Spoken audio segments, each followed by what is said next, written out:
Sağlık turizmi yapmaya karar verdik. Hangi aşamalardan geçeceğiz ve yol haritamız ne?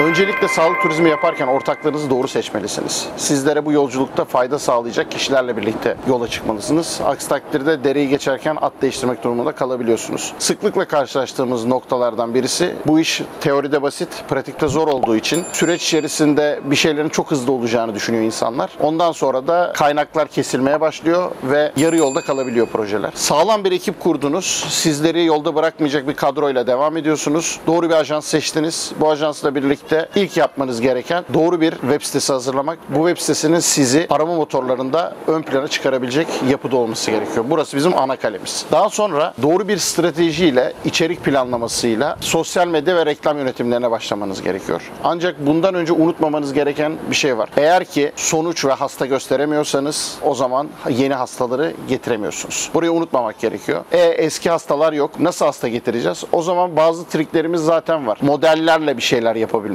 yurt dışından influencerları getirerek bir şeyler yapabilmek. Bu şekilde son noktada kişilere sonuçlar göstererek bu çalışmaya başlamanız gerekiyor. Burası bir işletme. Tabii ki ilk günde oraya yağmur gibi müşteri yağmayacak ama doğru bir stratejiyle ilerlediğinizde siz de sağlık turizmi yapabilir hale geleceksiniz. Bu içerikleri ürettikten sonra doğru stratejilerle gitmek gerekiyor. Stratejilerin en önemli noktası hangi branşlarda ilerlemek, hangi ülkelere pazarlama yapmak. Burası neden önemli? Çünkü sadece plastik cerrahi dediğimizde bile yüzün üzerinde operasyondan bahsedebiliriz. Biz hangilerini en iyi şekilde yapıyoruz? Biz hangi ülkelere en doğru şekilde yaklaşabiliyoruz? Bütçelerimizi en optimum seviyede nasıl kullanabiliyoruz? Tüm reklam mecralarını kullanmak zorundasınız. Bu Meta olabilir, bu Google olabilir, ülkelere göre Yandex olabilir, Snapchat olabilir, TikTok olabilir. Ancak yine unutmayın ki bu mecralara yönelik içerikler üretebiliyorsanız bu mecraları kullanabilirsiniz. Reels videolarını kısaltıp ya da dikine planladığınız videoları TikTok'ta paylaşarak bir başarılı strateji üretemezsiniz.